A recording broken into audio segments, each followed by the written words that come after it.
said they had their food storage. Have you thought about how you're going to cook it? You think, well, I'll build a fire, and where I live, thinking about building a fire in the middle of the summer just kill me. It's already 120 degrees out, and standing over a fire is just not going to happen. If you have not thought about how you're going to cook your food, this is what you're going to want to think about. Yesterday they asked me, well, what if you live in Portland or Oregon or London? And I said, well, you're going to have to store a lot of firewood. This is not going to work if you don't have sunshine. But if you've got sunshine, you can cook. This is called a solar oven. I'm going to put it up higher.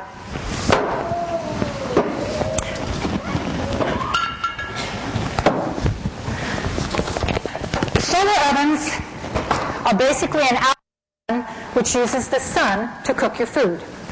All over the world, they're discovering that solar ovens are clean.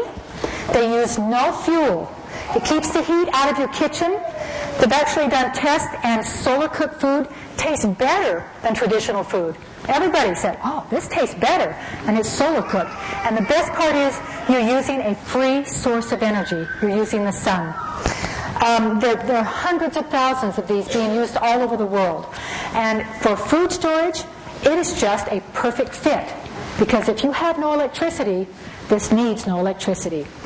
You can put this out on a sunny day in the morning, and within maybe half an hour, this will be up to 350 degrees. You can cook anything in a 350-degree oven. You can bake bread, and it browns the bread beautifully. Cinnamon rolls, chocolate chip cookies. These are all things in my food storage. I can make rice. I can cook pasta. I can make a white sauce, an Alfredo sauce, tapioca pudding. The only thing I can't do in this solar oven is fry foods. I can't get the oil hot enough to fry foods, so I had to give up fried foods, which is probably better for us anyway. This particular model, there are all kinds of solar ovens, and I'm not going to go into that now, but you can get a simple box cooker. You can even make a solar cooker. I did that, and I know people who have done that, and the only thing we could do with it was warm hot dogs. And since I can't store hot dogs, I decided to get one that really would get those temperatures so I can cook all of those foods. It has a little rocker arm inside. And there's an arm back here so that in the early morning you can tilt it towards the sun. The whole idea, and I had a gentleman take my class, and he called it out 2 days later, and he said, I bought a solar oven and it doesn't work. I said, well, not a lot of moving parts. Why don't you bring it over and let's look at it? So we went out in the backyard, and I said, set it up for me. And he went like that, and he put it in the backyard, and he stood back, and he said, see, it doesn't work. But, well, it's simple, but it's not that simple. You really do have to tilt it towards the sun. Early morning, you're going to get the low horizon. You're going to tilt it towards the sun. There's a little leg back here that keeps it in this position. And as the day goes on, you need to move the oven and keep with the sun. Your reflector panels here will capture that sun and shoot it into the oven, but you have to have it at the right angle. If you go out there every 45 minutes to an hour, that should be good enough to say what you're trying to do is keep it towards the sun as it goes across the sky. If the temperatures go too low, your food's not going to be safe. There's some safety rules. You've got germs can't grow at 120 degrees. You can pasteurize water at 150. You can cook food at 180. This easy gets to 180. And you can boil water at 212. But if you have certain foods in your oven and you've left it out there for 3 or 4 hours and the sun has moved and you haven't moved your oven with it, that food can get dangerous. It can grow bacteria and you could get food poisoning. So there is some effort involved in it. You don't just set it in the backyard and wait for it to cook.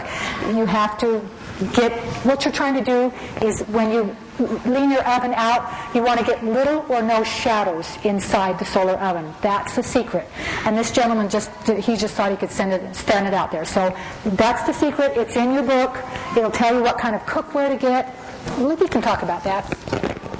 If you've got a cloudy day, now it can't be completely cloudy. You have to have some sun. If you were in Alaska, you could still cook in Alaska, even though it's cold. If the sun is shining, you can still cook. In fact, if it's the summertime, you can cook day and night. So it does. In fact, one of the sisters here said that she went skiing and they put some solar ovens out, and was it 18 degrees out? And they came back from their ski trip about 3 hours later, and their dinner was all cooked out in their solar ovens. So it's the sun that cooks it, not the coolness. If it's cold outside, it's not going to make a difference. It might take a little longer for the oven to heat up, but it will still work. If you've got an intermittent cloudy day, the sun comes out, it goes back, it comes out. Your Dutch oven, the heavy metal cookware, is going to take a little longer to heat, but it's going to hold that heat. So the sun comes out, it heats it up, goes behind the cloud. This will hold on to the heat and keep your food safe. So on those cloudy days, use the heavy metal. On the other days, your thin, dark, shallow pans with a tight-fitting lid, that's going to be the best thing. It'll cook quickly, and circulation, it's all in the book. Cookware. Buy your oven first, and then buy your cookware to fit your oven. And there are so many kinds of ovens out there, every style you can imagine. This is the kind I like.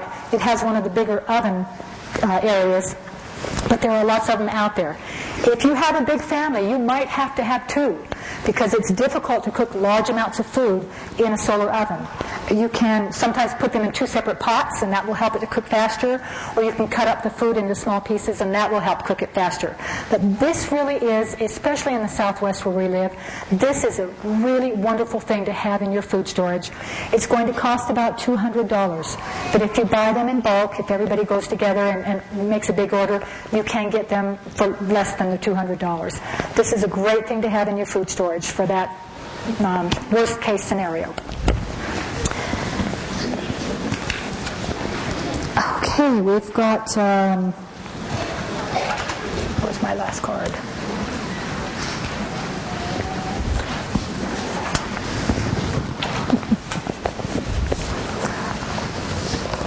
I have lost my last card. We're going to wing it.